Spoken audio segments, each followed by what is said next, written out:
Now, joining us all the way from the US is Cambium's SVP of Product Marketing, Scott Imhoff. Good day, Brian. Hi, Scott. I hope it's not too early for you. Is it Chicago where you're from, or are you working from home? Well, it is Chicago, and I am working from home. I think as a good majority of the audience has been for about, 14, 15, 16 months now. I've lost track. But yes, Chicago, and not too early.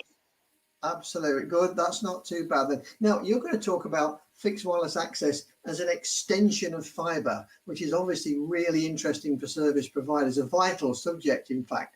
We're right on schedule, so I'm not going to have any more chit chat. I will leave you to tell us all about it. Thank you, Brian. And to the audience, it's a pleasure to be here with you. Alessio, in his opening comments, referenced his excitement about 60 gig and 28 gig as millimeter wave platforms and the net new capabilities that brings Cambium and our service provider customers. What's very interesting about both of those platforms is they keep pace with fiber. And perhaps for the first time in fixed wireless broadband, we can provide fiber-like speeds. And what that allows us to do and our service providers to do is contemplate how they extend their fiber networks or how they balance their fiber networks with the use of fixed wireless broadband. And that's what I'm going to touch on today. I'd like to start, though, with a little bit of background on why that's taking place.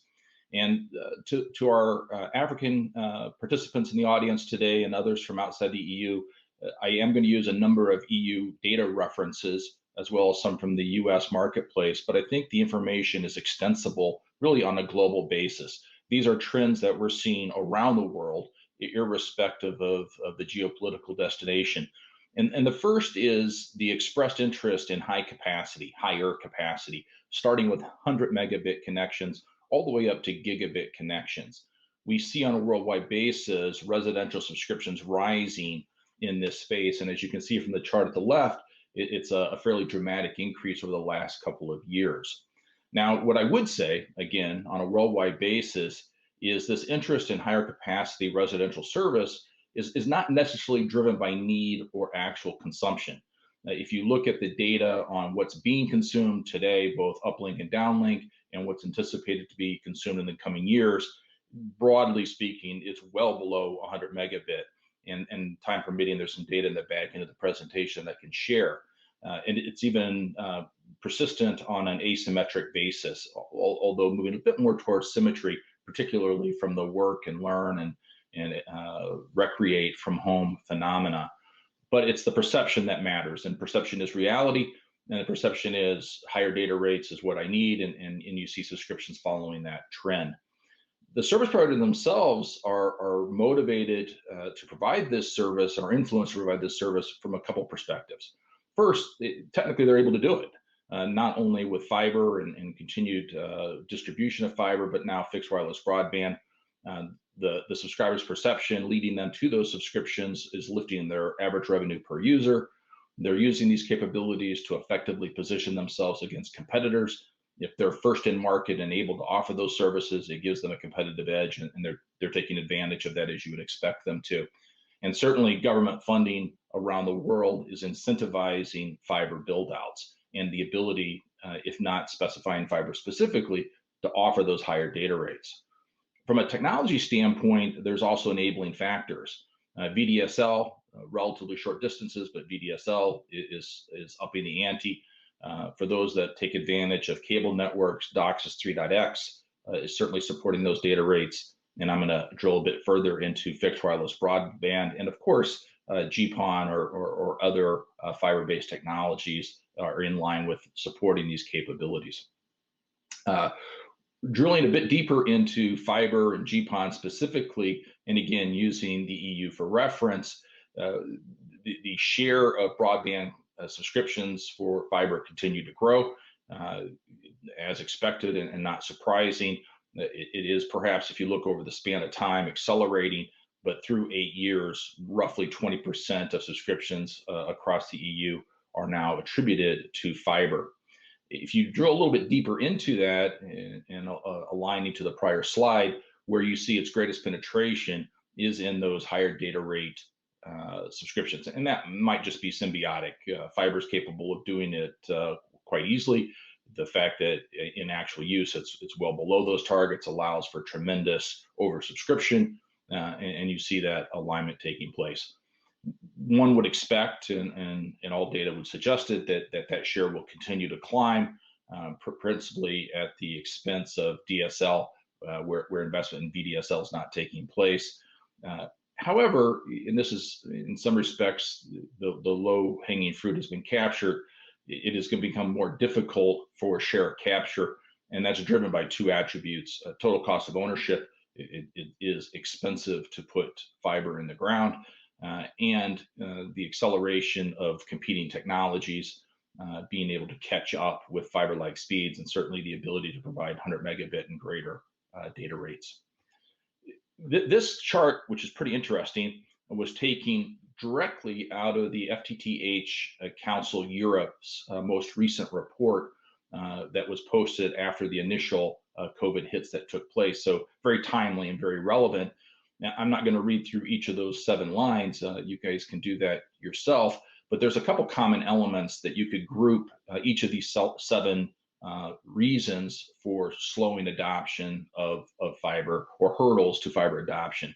One, as I mentioned, is the total cost of ownership, and the cost to put fiber into the ground, and particularly to put fiber to the home, becomes economically unviable, or as a result of the cost, drives the price point for subscriptions above that of competitors, and it just simply isn't price competitive.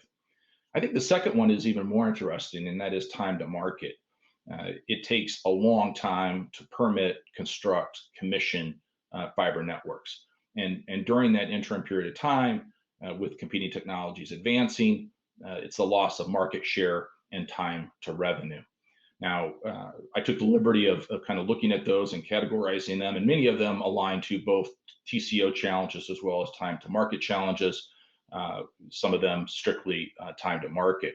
Now, I do want to draw your attention to one of them specifically, which is a bit interesting relative to this conversation today, and that is the fourth one down, highlights that fiber to the home, from a cost competitive TCO standpoint, is trailing wireless solutions. That's good for Cambium, good for our partners, and I think good for our service providers. But I'm going to take maybe a counter view to this, and I'm going to suggest that this is actually an opportunity for both fiber to the home, the fiber operators, as well as fixed wireless broadband. And my contention, Cambium's contention, and what we see now being adopted in the marketplace is the notion of hybrid networks. Hybrid networks are the combination of fiber and fixed wireless broadband. And given that fixed wireless broadband, notably 60 and 28 gig, can deliver gigabit data rates, they have to be fed with gigabit data rates. And that's where that symbiotic relationship starts to emerge, and the combination of fiber's capabilities and the cost effectiveness of fixed wireless broadband start to emerge. And we see this taking place in the market, and I'll share some practical use cases at the tail end of the presentation to demonstrate that. So just a review of maybe Cambium's broader portfolio and what we're doing in this 100 megabit to gigabit stage. First, we've had our traditional point to multipoint platforms today. That's PNP 450, anchored by the Medusa technology in 3 gig and 5 gig. We have our ePNP 3000 today, and the forthcoming introduction of the ePNP 4000 and the recently announced Force 4X series. Those platforms at aggregate at the access point can support well over a gigabit of capacity. They can distribute that to subscribers and deliver 100 megabit plus connections. 28 gigahertz, which covers 24.5 up to 29, will be introduced in late Q3, early Q4 of this year. Notably, the anchor clients all are in the EMEA region, so well done to Martin and his team for really championing this technology, but it's progressing quite nicely. The trade-off is slightly lower range, but higher capacity in that licensed spectrum, perhaps ideal for moderately populated or moderately dense geographies. And as Alessio alluded to, our 60 gig platform, which has been shipping for roughly half a year now, introduced in in the latter part of last year and now accelerating, is really ideal for dense urban, suburban environments or rural town centers, and has the ability to deliver gigabit and greater to an individual residential address or a building. And if you were part of the sessions yesterday, of course, it's very complementary to our Wi-Fi portfolio.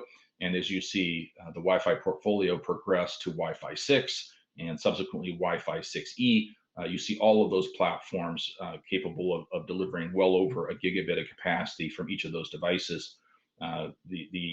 Just as an example, the Wi-Fi 6 XV2-2T, which will be introduced here in the second half of the year, at 5 gigahertz alone can support over a gigabit, and then 2.4 on top of that. You take into account 6E, and you can see that progression taking place. And of course, we've introduced our CM matrix switches to provide the unique capabilities there in terms of power over Ethernet, synchronization, et cetera, and all managed by CM Maestro as a nice tight package. What I want to drill into, though, is specifically the use of 60 gigahertz in those hybrid networks and its ability to really support gigabit to the address in a very consistent fashion. And I'm not going to go through the speeds and feeds of this platform or the details in any one of the elements, but just to give you a reference point, today it's composed of 3 elements: the V5000 distribution node, you can equate that to an access point or a sector, and 2 client nodes today, the V1000 and the V3000. The V1000, the image here doesn't do it justice. It's about roughly the size of your palm of your hand, small paperback book, and that's the typical residential client node. Whereas the V3000 is ideal for point-to-point or longer range or more difficult shots that might be required. We are introducing a broader range of platforms to complement these 3, and news will follow on that device proliferation. So I have a design, I'll say a theoretical design, but it was actually done on behalf of a service provider. It is a neighborhood that was developed absent fiber to the home in the front end. So very expensive to lay fiber now to each of the homes in this development. The service provider's objective was to be able to provide gigabit service, up to gigabit service to each of the homes in the community, 306, but they did intend to offer diversified services. And they modeled it out at about a 40% subscription rate. Now, planning a 60 gig network or a hybrid network is really no different than planning any other point to multi-point network, or for that matter, a fiber network. You're going to obviously evaluate the site. What's the square kilometers? How many buildings are you connecting to? Quality of service, et cetera, et cetera. The POP provisioning is of particular importance in hybrid networks, in that particularly for a network of the size that we're going to model here, you likely want at least 2 points of presence so that you have redundant ingress, egress points. And you have to keep in mind that ideally you're leveraging your existing fiber grid, and you want to be able to connect to it in logical locations that makes sense. And you want to take a look at what infrastructure you have to take advantage of, whether it's street lights, telephone poles, or perhaps rooftops from donor homes. You plan that network, and we have an extensive suite of planning tools for 60 gigahertz, including our Link Planner platform.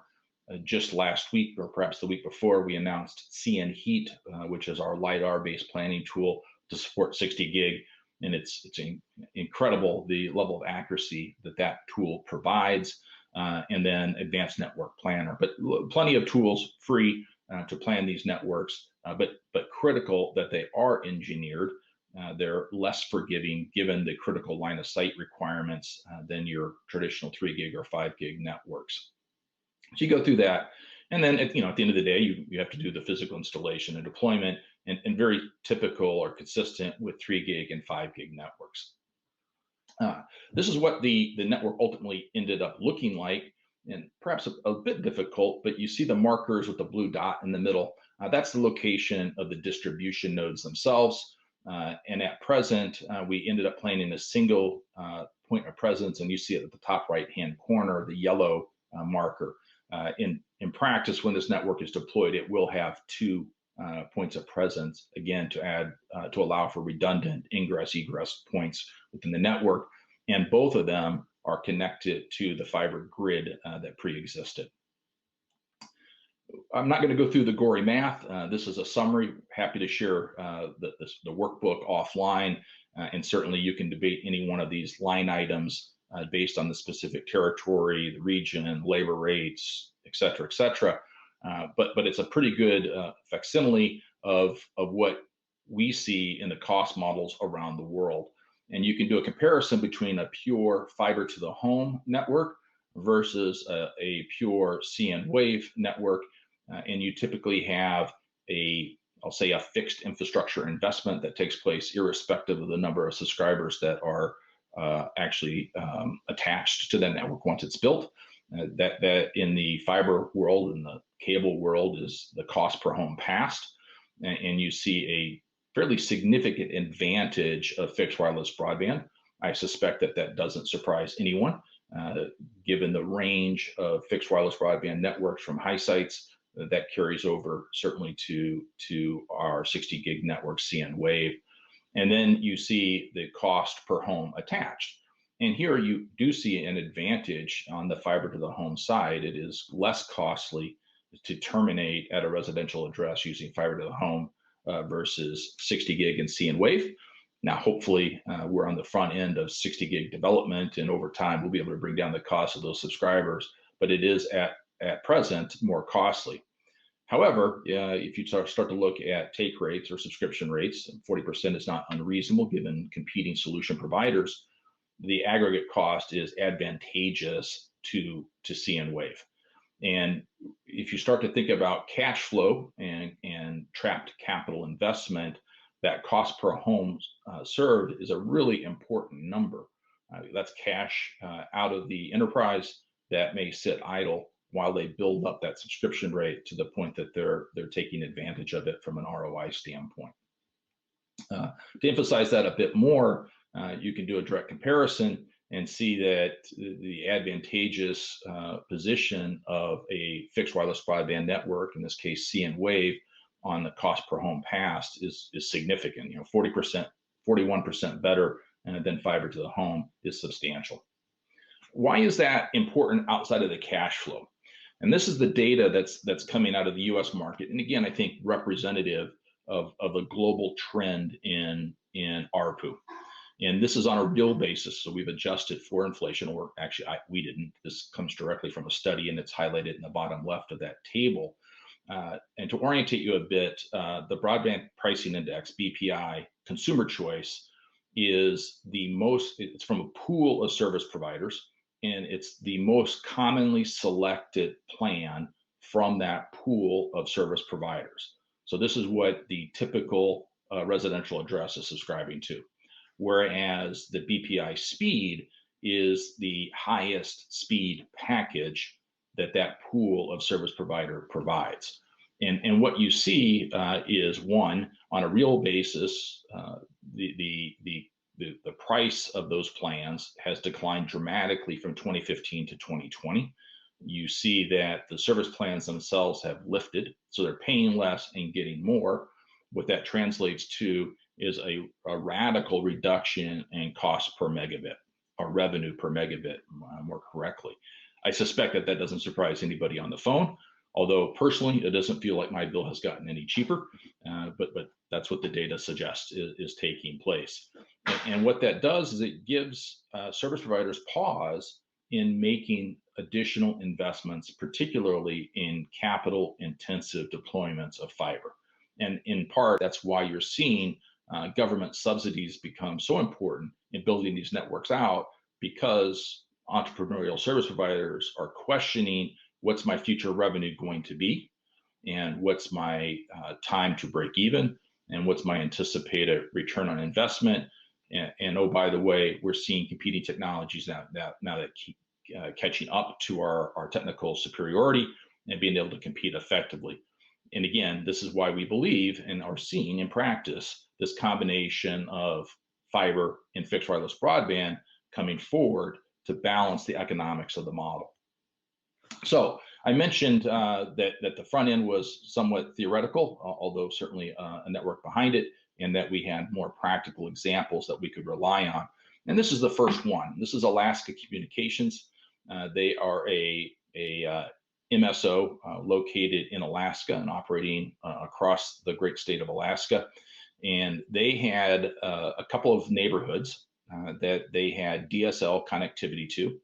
I don't know that you can see my marker, but in the photograph on the top right, the green lines that surround that neighborhood are actually a fiber ring around that community. And they were getting beat by DOCSIS providers, offering higher data rates than they were able to support with their DSL. And they were looking for a competitive solution, but recognized that they simply could not afford to put fiber connections to each of the residential addresses. As 60 gig came to forefront and Telegraph came to the forefront and awareness grew, they started to explore with us the possibility of a hybrid network. Long story short, that's exactly what they've moved forward with. Initially with a residential housing unit on Eielson Air Force Base. Little fun fact for me personally, my dad was in the Air Force, and I spent 3 years of my life living on Eielson Air Force Base and pretty familiar with the remoteness of that community. And it was well before the internet, but if I was there today, I think I would enjoy higher speed capacity, no doubt. And then moving into communities in Fairbanks and Anchorage. And they are deploying quite aggressively a V5000 distribution network and using both V3000 and V1000 for client connections. Now, as it turns out, like many of our customers, ACS is deploying other technologies from Cambium Networks and taking advantage of our wireless fabric. I guess I should have used something other than CBRS. CBRS is Citizens Broadband Radio Service, and it's a block of 150 megahertz of 3 gigahertz spectrum that the FCC has made available, and they're using our PMP 450M to do that. And then also taking advantage of our licensed microwave portfolio, the 820 and the 850 within their network. So this is a live network. There's some forthcoming video overviews and case studies on it, but a practical example of a hybrid network. On the other side of the world is Pentanet. Pentanet is based in Perth, Australia. They had been competing, it's hard for me to say it, but competing with a Ubiquiti-based network at 5 gigahertz, and we're endeavoring to provide higher data rates. And they wanted to be able to offer a mix ranging from 100 megabits up to gigabit capacity, and struggling to figure out how they were going to be able to do that in a cost-effective fashion and protect their franchise in that market. They went through the financial analysis that I highlighted earlier in the presentation and concluded that they could do just that with CN Wave, our 60 gig platform, and take advantage of over 300 kilometers of dark fiber that they had access to across the Perth metropolitan area. That network has just kind of completed its first office application and initial trials, and they're now laying out an aggressive build out, not only for the initial neighborhoods that they had planned, but for the entire Perth metropolitan area. So again, a great example, practical example of hybrid networks advancing. You might recognize that both ACS and Pentanet are not tier 1 operators per se, but they are entrepreneurial, and they recognize the advantage that this technology can bring. They are first out of the gate, and from our engagement around the world, we're seeing a lot of fast followers adopting this model and looking forward to supporting them. So in conclusion, I'd encourage you to engage with the service providers in your community that certainly have fiber assets, or they want to compete with those fiber operators with a more cost-effective solution. The opportunity for these hybrid networks will reduce the total cost of ownership. It'll optimize capital investment in terms of cost per address passed.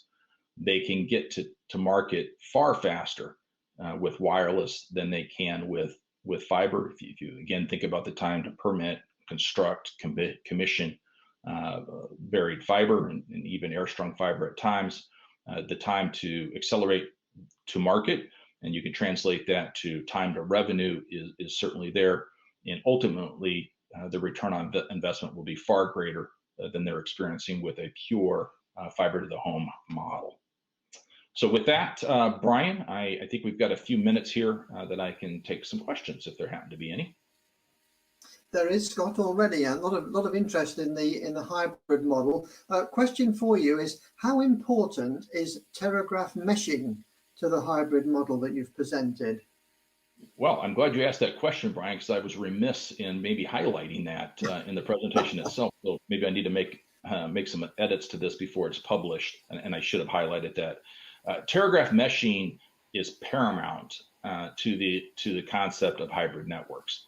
And the reason why is, well, one, you need to be able to network the backhaul capacity itself through that DN distribution node. And if I go back in the presentation to that network model, there's, I think, 6 or 7 distribution nodes in a single pop.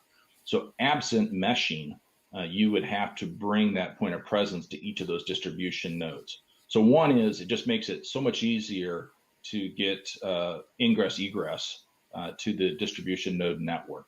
Second, the mesh provides for redundancy within the network itself, and that drives reliability and availability within the network.